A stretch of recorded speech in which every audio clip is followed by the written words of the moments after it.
Vamos a comenzar, como siempre, con la economía. Y está el doctor Alfredo Blanco acompañándolos, amigo de esta mesa, y con él vamos a ver todos los temas que hoy interesan. Ese es el tema. Alfredo, gracias por venir al programa, un gusto tenerte acá. No, al contrario, muchas gracias por la invitación. Bueno, hablemos que de las variables de la economía, que vos conocés tan bien, no sé si hay alguna que no esté fallando en este momento, pero me gustaría que podamos tocarlas brevemente un poco cada una para que la gente se dé cuenta de dónde estamos parados, ¿no? Bueno, uno podría empezar por, digamos, hay una variable de la que más se habla normalmente es qué pasa con el dólar, ¿no? Uno está en la puerta de la casa, sale un vecino y dice, ¿cómo le va? Che, ¿qué pasa con el dólar? Hoy no llueve. Claro, más o menos. Pero hay una variable que en realidad resume los desequilibrios, creo yo, que es lo que ocurre con el nivel general de precios. Es decir, el gobierno tiene, yo diría, un programa para intentar llegar al 2023 como pueda. Yo suelo usar la figura de un barco, ¿no?, que trata de llegar a un puerto y que tiene todo el velamen deshilachado. Y suelo decir que lo peor es que además dentro de los tripulantes hay gente que cree que el destino debería ser otro puerto. Y eso hace muy difícil el diseño de la política económica. No hay política económica que funcione si no hay ciertas condiciones en la superestructura política que estén ordenadas, y eso no lo tenemos. Explica cuáles serían esas condiciones, porque a veces las grandes mayorías no entienden el problema de la diferencia, por ejemplo, entre populismo y no populismo. Fíjate que empleo no populismo para no decir ningún partido político. Es decir, ¿cuáles serían esas variantes que vos decís? Bueno, en lo político, la condición sine qua non es que no haya conflictos internos en quien gobierna. Y en lo económico, se supone que todo gobierno debería propender a tener cierto equilibrio macroeconómico. ¿Qué quiere decir eso? Bueno, quiere decir que tiene que haber mucha consistencia entre la política fiscal, es decir, el gasto público, la política tributaria, la política cambiaria y la política monetaria. Si nosotros miramos hoy nuestra realidad, tenemos una situación en lo político con muchas dificultades del gobierno, turbulencia, pero además en lo estrictamente económico, bueno, después del último cambio de ministros, ¿no es cierto?, se volvieron a anunciar medidas que ya habían sido anunciadas por la ministra anterior y antes habían sido anunciadas por Martín Guzmán. Ahora estamos hoy, el Fondo Monetario ha dado la aprobación a nivel del staff técnico respecto de las metas que tiene que cumplir Argentina en el programa de facilidades extendidas. Le ha dado un pequeño perdón en materia de acumulación de reservas. Pero digo, esa no es la solución de los problemas. Ahora hay que empezar a solucionar los problemas. Y los problemas que tiene Argentina se reflejan todos en una inflación, digamos, que está claro que el gobierno no puede controlar. El presidente un día nos dijo que le declaraba la guerra a la inflación, ¿no? Bueno, da la impresión que la guerra la viene perdiendo, ¿no? Para colmo, el presidente, creo yo, en materia de política económica, le dice el general, llamémosle así, el general Fernández, le dice al capitán Massa, vamos a tomar la colina de la inflación. Y el capitán Massa manda a los soldados de a uno. Entonces así no se va a tomar nunca. Y lo que hace el gobierno es tomar medidas de a uno, en lugar de tener un plan, digamos, un poco más integral. Hoy estamos caminando con una inflación, yo creo, de 3 dígitos anuales y sin poder el gobierno anclar la expectativa inflacionaria. Si uno mira el relevamiento de expectativa de mercado del Banco Central de fines de agosto, bueno, la inflación que están pronosticando los 10 mejores pronosticadores, eso que el Central le llama el top 10 de las consultoras que pronostican, están con una inflación del orden 99%. Sí. Entonces, y para el primer semestre del año que viene, 6% mensual, parejo. Entonces eso, bueno, eso hace muy difícil la toma de decisiones a todos los agentes económicos y además va a generar un proceso en el cual se va a desacelerar el crecimiento seguramente en este segundo semestre, porque en un primer momento la inflación hace de que los consumidores adelanten consumo. Pero después llega un momento en que, en la medida en que la inflación deteriora los ingresos, el poder de compra de los que tienen ingresos fijos, llega un momento que cae la demanda agregada. Y eso, sumado a los problemas que tenemos en el sector externo, que le genera a los importadores, a los que necesitan importar, le genera la necesidad de anticipar todo lo que puedan las importaciones, porque no saben si van a tener los dólares, ¿no es cierto?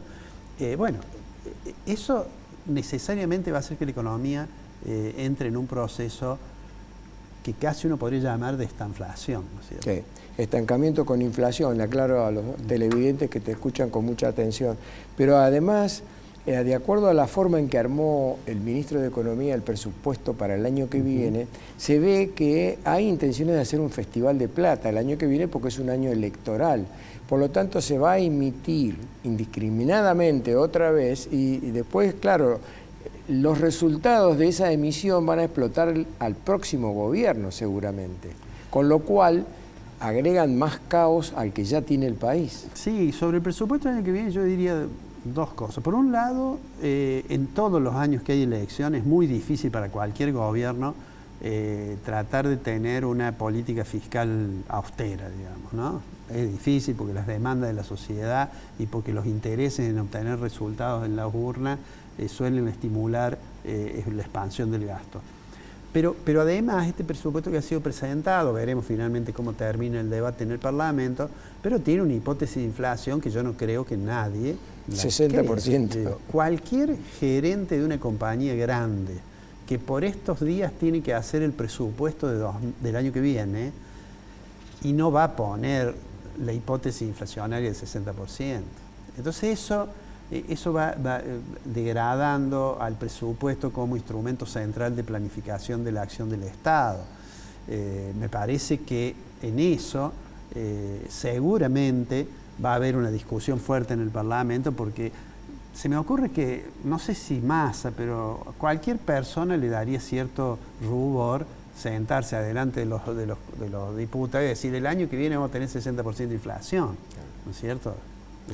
Ahora, Alfredo, en el análisis de los tipos que están mirando un poco, no la parte política, y por eso no te pregunto nada de una posible reforma laboral, pero sí de una posible reforma fiscal que tanto están pidiendo los posibles inversores que puedan venir del exterior. Dicen, mire, sin reforma laboral y sin reforma fiscal es muy difícil ir a invertir a la Argentina. Argentina tiene todo para ir a invertir, pero con esas condiciones se hace difícil. Muy bien.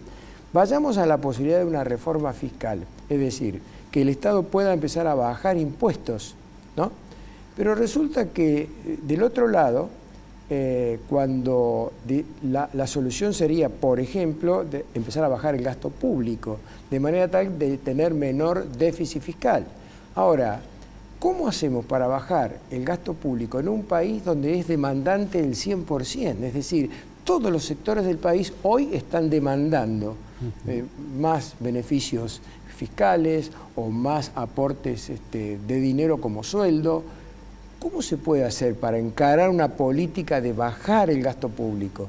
Bueno, dos cosas, digamos. La primera, Argentina, digamos, si uno toma cuánto fue el gasto público como porcentaje del Producto Interno Bruto, es decir, cuánto es el gasto público dentro del total de riqueza generada en un año en la economía, y uno toma cuál es el promedio entre 1983 y la crisis del 2001, ¿no es cierto?, vamos a tener que ahí el promedio está en el orden del 27% más o menos. El gasto público consolidado, es decir, de los niveles municipal, provincial y nacional. 27, 28, 30%. Hay algún año en que cayó más después de la crisis del 2001, pero digamos más o menos 30%. Ahora, cuando uno mira qué pasó entre 2004 y 2015, y uno dice, ¿a cuánto llegó el gasto público en 2015? El gasto público llegó al 42%. Entonces, si uno ha subido 13, 14, 15 puntos el gasto público, por más que uno haya subido los impuestos, y Argentina subió los impuestos, la presión fiscal de Argentina en ese periodo creció casi 10 puntos del producto, de todos modos tiene un déficit. Entonces lo que se da es esta paradoja que mencionas. Es decir, una sociedad que quiere tener un nivel de gasto y demanda un nivel de gasto, ¿no es cierto?, pero que no lo quiere financiar. Pues no lo puede financiar, ¿no es cierto? Entonces hay países que tienen un déficit más grande que la Argentina y que no tienen la inflación de Argentina. ¿Qué quiere decir eso? Que la gente está dispuesta a financiar, la sociedad, ese nivel de déficit. Argentina no está dispuesto a financiarlo. Entonces, a lo que se apela es o endeudamiento, que no lo tiene ya la Argentina en el mercado internacional, digamos, o que tiene dificultades para obtenerlo, o en el mercado interno. O emisión. O emisión monetaria. Cuando nosotros acordamos con el fondo y le decimos, mire, vamos a bajar la asistencia al Tesoro del Banco Central, lo que estamos diciendo, bueno, vamos a tratar de financiarnos con el endeudamiento interno, para lo cual el central, cada vez que el central sube la tasa de interés, para hacer, el central lo dice de una manera diplomática, para incentivar el ahorro en moneda doméstica, cada vez que se sube la tasa de interés, como se subió en la última reunión del Comité de Política Monetaria del Banco Central, en realidad lo que está haciendo el Banco Central es aumentar lo que va a tener que a futuro emitir porque tiene que pagar las LELIQ, que son esas letras con las cuales digamos, se trata de esterilizar la expansión monetaria. Entonces, el gobierno está, en una época cuando yo jugaba al ajedrez había una posición que se llamaba Zugzwang. Y el Zugzwang es cuando en determinada posición, que aparentemente está bien, lo que yo mueva me implica una pérdida. O pierdo una material, o me dan jaque mate. El gobierno, en la medida en que se han ido perdiendo instrumentos de política monetaria, va quedando como en una posición de Zugzwang. Ahí me avisan que me quede un minuto. Quiero hacerte una última pregunta. Dale. Hablaste de que el gobierno puede hacer o emisión o endeudarse. Menem fue muy vivo, tal vez gracias a Cavallo que lo aconsejó, que en lugar de hacer esas dos cosas, vendió parte de los activos del Estado. Sí. Acá se podría vender aerolíneas y un montón de empresas que se reestatizaron, con lo cual le daría mucho ingreso al Estado para empezar a equilibrar la cosa. Pero resulta que ni la Cámpora ni el Instituto Patria permiten una cosa así. ¿Es tal así? Bueno, hagamos la siguiente aclaración.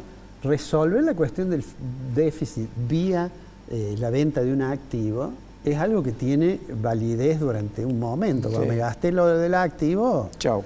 Chao. ¿No? Encima Menem lo volcó a gasto corriente. Por eso, o sea que no es tan sencillo eso. Pero además hay un problema de sustentabilidad política de las decisiones. Yo suelo decir que al margen de quién sea el presidente, supongamos que haya un presidente realmente talentoso, y se le presenta el ministro de Economía y le dice, mire, no tenemos otra alternativa que prescindir de 1 millón de empleos públicos.